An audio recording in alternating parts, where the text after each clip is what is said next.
और आज हम लोग ऑर्गेनिक केमिस्ट्री के सीरीज को आगे बढ़ाते हुए, है ना, चौथे पांचवें सीरीज में है, जहां पर हम लोग ऑर्गेनिक कंपाउंड का नाम लिखेंगे। क्योंकि हम लोग पहले बात कर चुके थे कि ऑर्गेनिक कंपाउंड की जब खोज हुई तो धीरे धीरे होड़ सी हो गई कि बहुत सा ऑर्गेनिक कंपाउंड खोजने की, और जब बहुत सारे ऑर्गेनिक कंपाउंड आ गए तो उनका नाम लिखना भी एक बहुत बड़ी चुनौती थी, एक समस्या भी थी कि नाम कैसे लिखा जाए ऑर्गेनिक कंपाउंड का, है ना।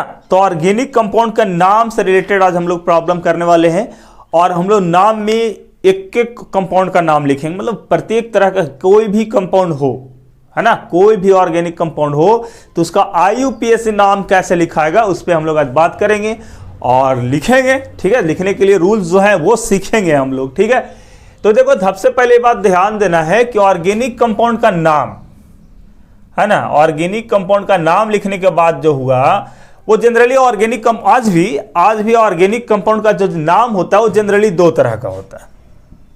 ठीक है, ऑर्गेनिक कंपाउंड का नाम आज भी जनरली दो तरह का होता है। एक जिसको हम लोग बोलते हैं कॉमन नेम, जो याद करना होता है, कॉमन नेम, कॉमन नेम। ठीक है, कॉमन नेम जिसको हम लोग कॉमन नेम या दूसरे तरह से कहते हैं हम लोग जिसको ट्रिवियल नेम, है ना, ट्रिवियल नेम भी बोला जाता है। कॉमन नेम, ये बहुत सारे ऑर्गेनिक कंपाउंड आज भी कॉमन नेम से जाने जाते हैं वो, है ना, उसका एक साइंटिफिक नेम नहीं होता, बस एक नाम रख दिया गया। जैसे यूरिया हम बताए थे आपको कि नाम रखा गया क्योंकि वो यूरिन में जनरली ज्यादा मात्रा में मिलता था, इसीलिए यूरिया नाम रख दिया। हमने बताया था मीथेन नाम रखा गया, मार्स गैस रखा गया नाम मीथेन का, क्योंकि वो जनरली मार्सी रीजन में ज्यादा मिलता था हम लोग को, इसलिए। तो नाम होता है हमारा एक कॉमन नेम होता है जिसको हम लोग ट्रिवियल नेम भी कहते हैं, और दूसरा होता है IUPAC नेम, है ना, IUPAC नेम। तो IUPAC नेम जो हमारा एक सिस्टम है केमिस्ट्री का, साइंस का, उसके द्वारा एक डिसाइड किया गया नाम है, जिसका फुल फॉर्म भी होता है international union of pure and applied chemistry. International union of pure and applied chemistry मतलब एक साइंटिफिक डिसाइड करके जो नाम लिखा गया वो है। ठीक है, तो कॉमन नेम क्या होता है ना, कॉमन नेम क्या होता है, कॉमन नेम क्या है।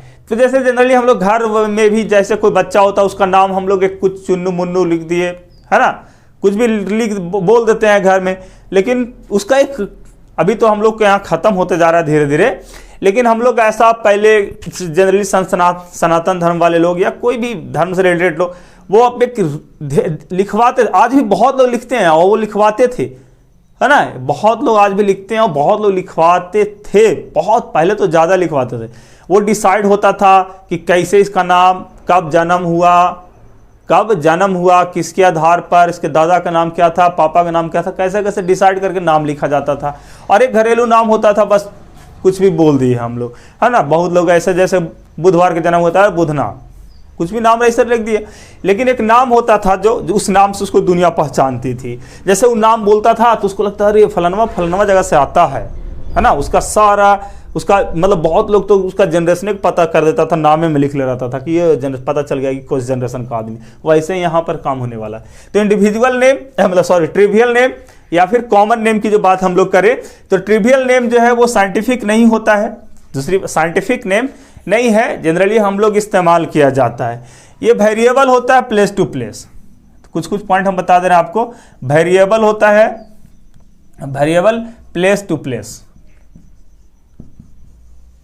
ठीक है, ध्यान रखना है। ये हर जगह जाएंगे अलग अलग तरीके से बदल जाएगा। अब लड़का गया नानी घर तो उसको कुछ और नाम से बोल रहा, दादी घर है तो कुछ और नाम से बोल रहा, वैसे वेरिएबल है। दोस्त के यार के बीच में गया तो कुछ और नाम से कर दोस्त नाम बोल रहा है, तो वो सब कॉमन नेम ऐसा छोटा हो गया, तो वेरिएबल है ये, ठीक है।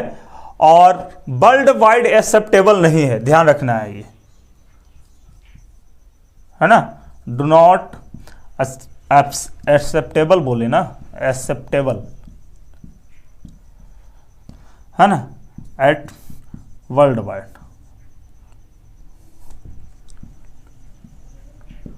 ध्यान देना है कि वर्ल्ड वाइड ये एक्सेप्टेबल नहीं है, हर लोग मतलब उस नाम से उसको जानते नहीं है। जैसे ही हम लोग लेकिन यहां पे आते हैं, है ना, नॉट वेरिएबल, ध्यान दीजिएगा, ये वेरिएबल नहीं है।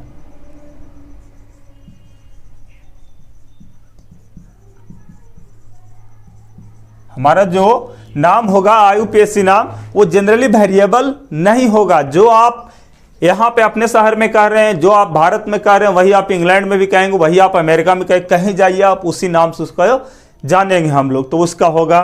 ठीक है, और हम लोग बात करते हैं इसको एक्सेप्टेबल है, ये है ना, एट वर्ल्ड वाइड, ध्यान देना है। दूसरी बात,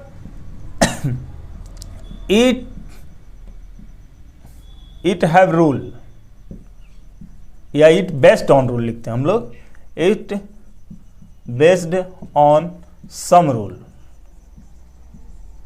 ये जो होता है वो कुछ रूल पर आधारित होता है, जबकि ये हमारा रूल पे आधारित नहीं होता है। यहां पे लिखते हैं हम लोग डू नॉट बेस्ड ऑन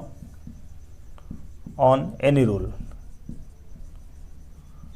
ठीक है, इसमें हमारा कोई रूल वगैरह नहीं है, ये इस पे कोई रूल पर आधारित नहीं होता है। तो हम लोग यहाँ पे ना कॉमन नेम वगैरह जो है वो लिखेंगे नहीं, लिखने के लिए सीखना नहीं है, क्योंकि उसमें रूल ही नहीं है। तो हम लोग जो सीखेंगे वो रूल सीखेंगे IUPAC नॉमेनक्लेचर में। कॉमन नेम में हम कोई रूल नहीं सीखेंगे, क्योंकि कॉमन नेम में कोई रूल है ही नहीं।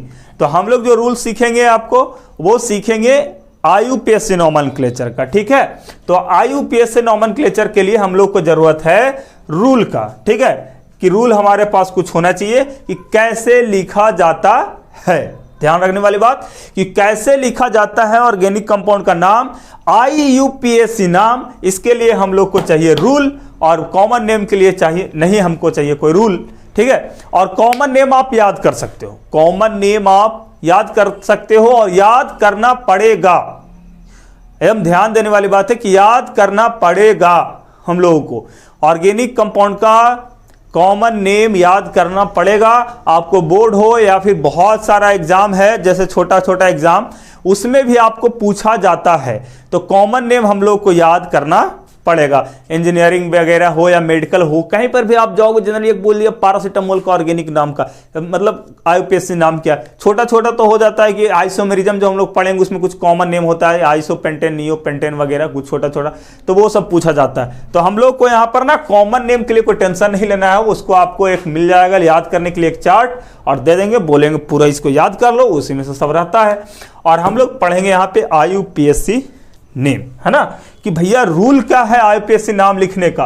तो रूल हम लोग यहाँ पे देखने वाले हैं कि IUPAC नॉमेनक्लेचर जब करा जाएगा, रूल चाहिए इसके लिए, तो क्या रूल है। ठीक है, क्या नियम है IUPAC नाम लिखने का, कि ऑर्गेनिक कंपाउंड का IUPAC नाम लिखा जाएगा, तो है ना, कि क्या रूल होगा, जो हम लोगों को समझना है और इस पे काम करना है।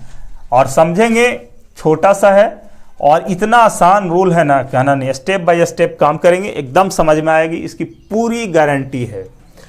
चलो देखो ध्यान से, इसमें अकॉर्डिंग टू IUPAC, ठीक है ना, according to IUPAC organic compound जो हमारे पास होंगे, ऑर्गेनिक कंपाउंड, उसको हम जनरली 3 पार्ट में डिवाइड करेंगे। सबसे पहले नाम लिखने के लिए उसको 3 पार्ट में डिवाइड किया जाएगा। ठीक है, और 3 पार्ट में डिवाइड करने के बाद उसको स्टेप बाय स्टेप नाम लिखा जाएगा। जैसे ध्यान दीजिए, इसमें हम लोग नाम लिखेंगे। सबसे पहले इसमें डिसाइड करो ऑर्गेनिक कंपाउंड में प्रीफिक्स क्या है ना, प्रीफिक्स देखेंगे और उसका नाम पहले लिखेंगे। उसके बाद हमारा आएगा रूट वर्ड। अब भाई कंफ्यूज नहीं होना है कि रूट वर्ड क्या है, प्रीफिक्स क्या है, वो हम सारा चीज समझाएंगे कि प्रीफिक्स क्या है, रूट वर्ड क्या है और कैसे लिखा जाता है। और दूसरा हो जाएगा हमारा सफिक्स।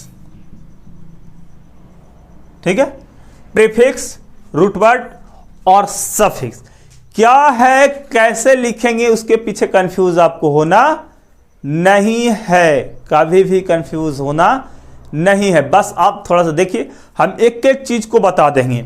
आप थोड़ा सा ये वाला फॉर्मेट जो हम लिखेंगे तो कंफ्यूज हो जाता है, बहुत लोग कैसे इसे लिखा जाए यार, तो इसके लिए कंफ्यूज होना नहीं है, हम बताएंगे इसको कैसे